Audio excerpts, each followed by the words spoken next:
إن الحمد لله نحمده ونستعينه ونستغفره ونعوذ بالله من شرور أنفسنا ومن سيئات أعمالنا من يهده الله فلا مضل له ومن يضلل فلا هادي له وأشهد أن لا إله إلا الله وحده لا شريك له وأشهد أن محمدا عبده ورسوله أما بعد فإن خير الحديث كتاب الله وخير الهدي هدي محمد صلى الله عليه وسلم وشر الأمور محدثاتها وكل محدثة بدعة وكل بدعة ضلالة وكل ضلالة في النار.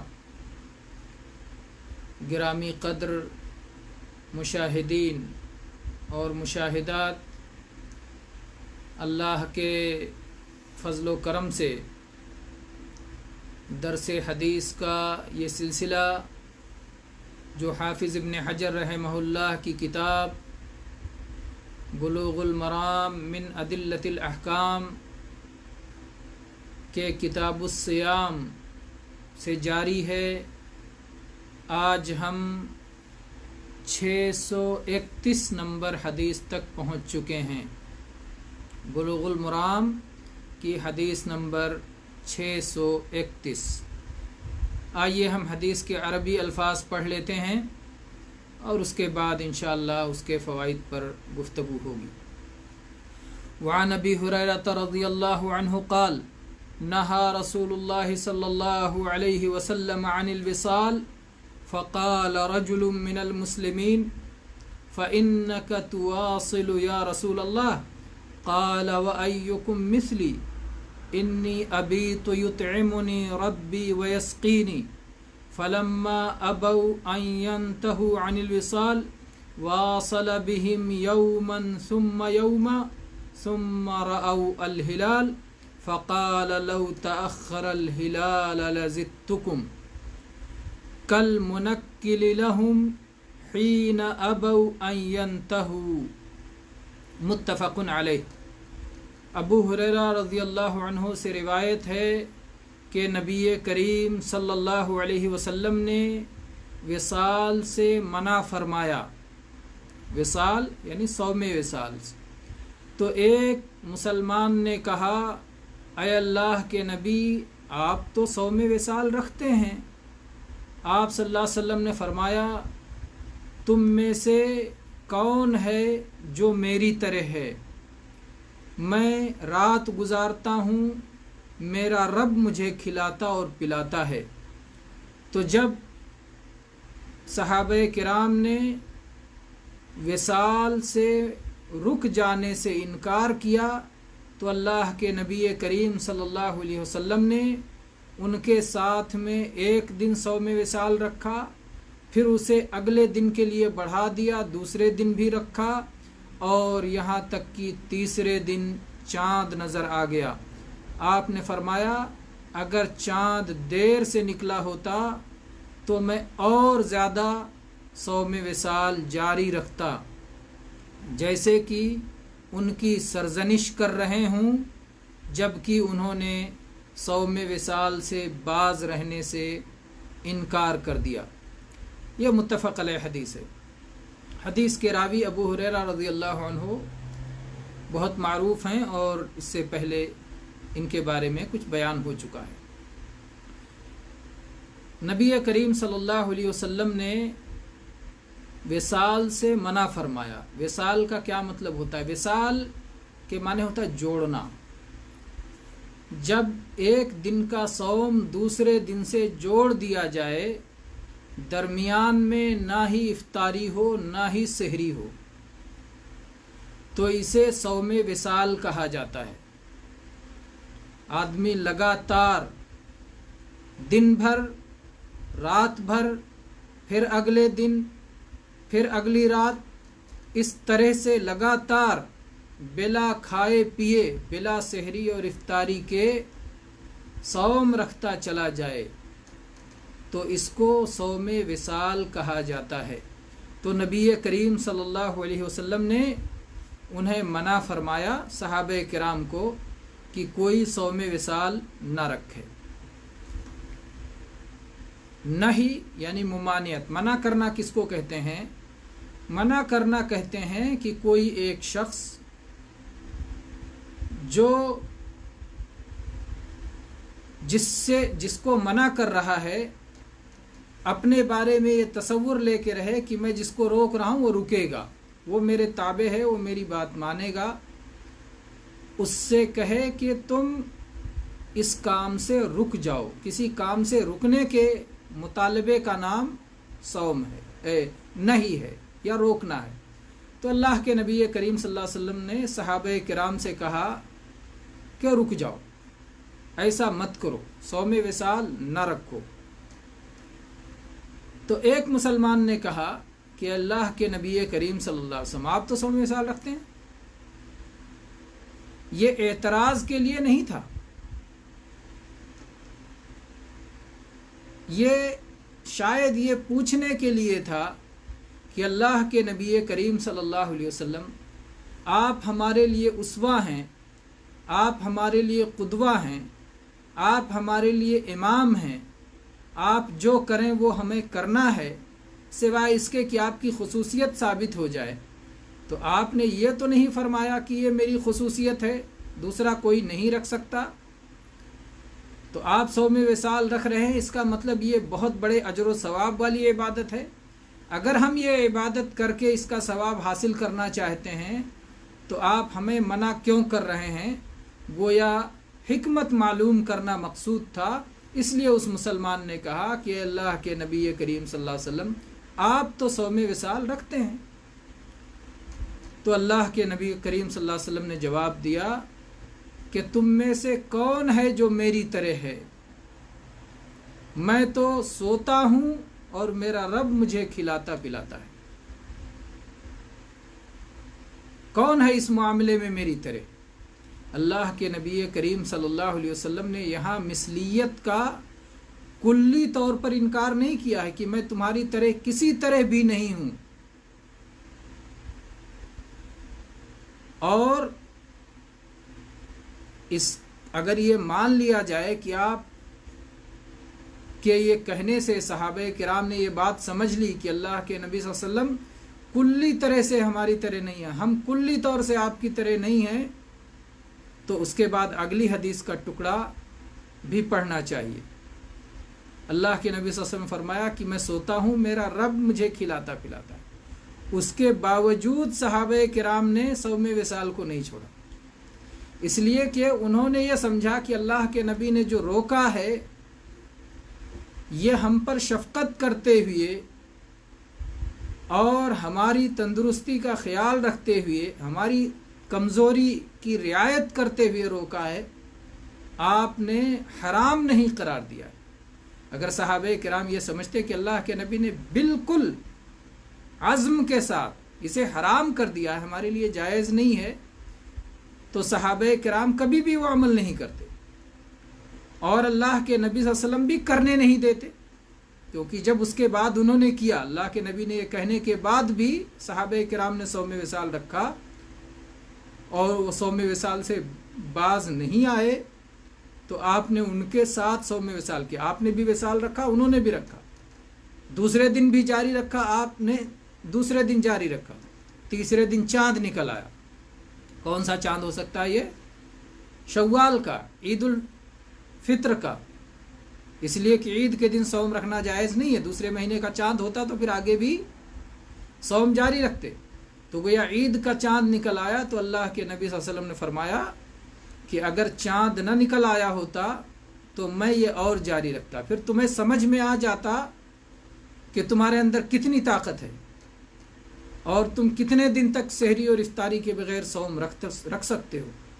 تو اللہ کے نبی کریم صلی اللہ علیہ وسلم نے ان کی سرزنش فرمائی اور انہیں سختی کے ساتھ اس چیز سے منع فرمایا۔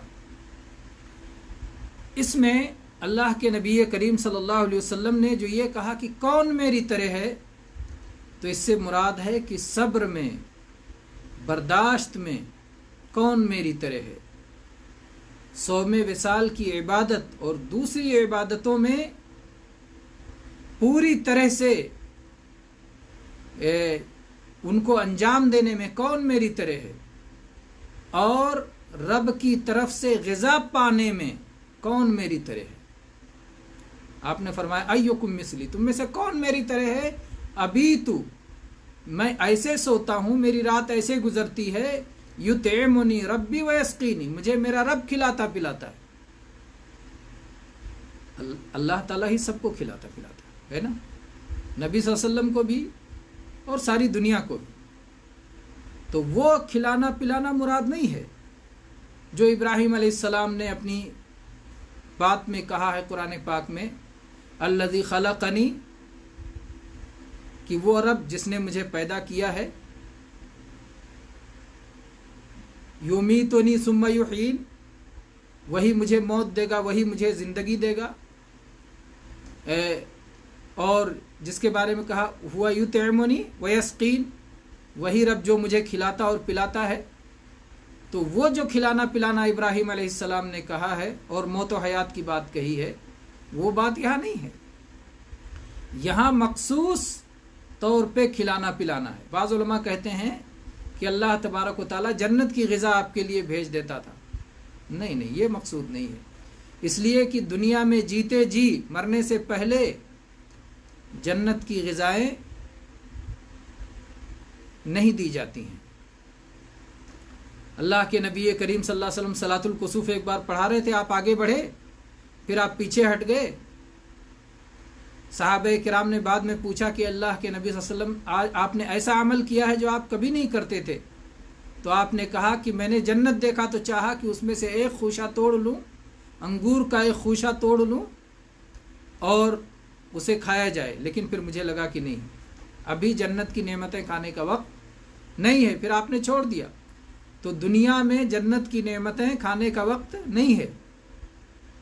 یہ بعض لوگوں نے یہ بات کہی، لیکن یہ مناسب نہیں معلوم ہوتی ہے۔ زیادہ صحیح بات وہ معلوم ہوتی ہے جسے امام ابن قیم رحمہ اللہ نے لکھا ہے کہ میرا رب مجھے کھلاتا پلاتا ہے، یعنی میں اپنے رب کے ذکر میں ایسا محو ہو جاتا ہوں، میں اپنے رب کی یاد میں ایسا لگ جاتا ہوں کہ میں کھانے پینے سے بے پرواہ ہو جاتا ہوں، کھانا پینا بھول جاتا ہوں۔ آپ سوچیں، کبھی کبھی آپ کسی چیز میں جب مشغول اس طرح ہو جاتے ہیں کہ کوئی دنیا یاد نہیں رہتی، نہ کھانا یاد رہتا ہے نہ پینا رہتا، ایسی بڑی مشغولیت ہوتی ہے، کہتے ہیں یار اس مشغولیت میں کھانا اور پینا یاد ہے۔ تو اسی طرح سے جناب محمد رسول اللہ صلی اللہ علیہ وسلم اللہ کے ذکر میں، اللہ کی یاد میں ایسا محو ہو جاتے تھے، ایسا مشغول ہو جاتے تھے کہ آپ کو کھانے اور پینے کا خیال نہیں رہتا تھا۔ وہی غذا تھی، رب کا ذکر کرنا ہی اور رب کی یاد کرنا ہی وہ آپ کے لیے ایسی بڑی غذا تھی جو دنیاوی غذا سے آپ کو مستغنی کر دیتی تھی، بے نیاز کر دیتی تھی۔ تو اللہ کے نبی صلی اللہ علیہ وسلم نے فرمایا کہ میرا معاملہ باقی لوگوں سے الگ ہے، اور کسی کے ساتھ ایسا معاملہ نہیں ہے۔ پھر بھی صحابہ کرام نے یہ جانا کہ یہ حکم جو اللہ کے نبی صلی اللہ علیہ وسلم دے رہے ہیں یہ ہمارے اوپر حرام نہیں ہے، یہ ہماری شفقت کی خاطر اور ہمارے اوپر رحم و کرم کرتے ہوئے، ہماری رعایت کرتے ہوئے دے رہے ہیں، اسی لیے ان لوگوں نے صوم وصال پھر بھی رکھا۔ اس کو آپ ایسے مثال پہ سمجھ لیں، جیسے کوئی آدمی، بڑا آدمی جو کہ حکم دینے اور روکنے کا مجاز ہوتا ہے، وہ کسی سے کہے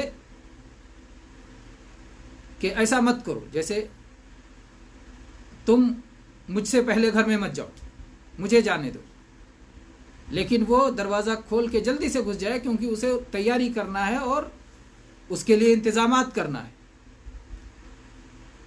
تو اس کا مقصد بے ادبی کرنا نہیں ہے، بلکہ ادب و احترام کرنا ہی مقصود ہے، اسی لیے وہ پہلے جا کر کے انتظامات کرتا ہے اور دیکھ ریکھ کرتا ہے۔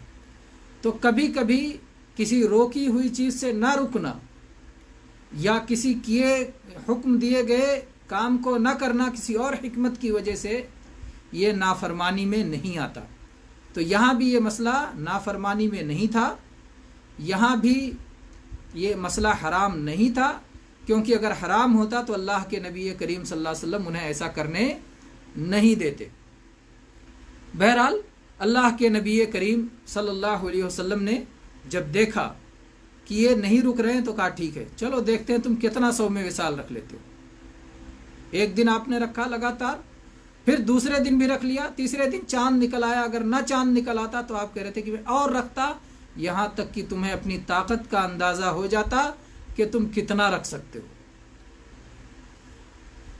تو یہاں پر اہل علم نے اختلاف کیا ہے کہ اب صوم وصال ہمارے لیے کیا ہے، امت کے لوگوں کے لیے کیا ہے، حرام ہے، مکروہ ہے یا جائز ہے لیکن بہتر نہیں ہے، کیا ہے آخر؟ تو تینوں رائے پر علماء گئے ہیں، لیکن کراہت سے کم تو بہرحال نہیں ہونا چاہیے۔ حدیث کے جو الفاظ ہیں، رسول اللہ صلی اللہ علیہ وسلم کا جو قول ہے، اور آپ نے جس طرح سے بعد میں ان کی سرزنش فرمائی، اس سے معلوم ہوتا ہے کہ صوم وصال مکروہ سے کم نہیں ہونا چاہیے۔ اور اگر کوئی حرام کہے تو یہ بات بھی کمزور نہیں معلوم ہوتی ہے، بلکہ یہ بات بھی قوی معلوم ہوتی ہے۔ اس حدیث میں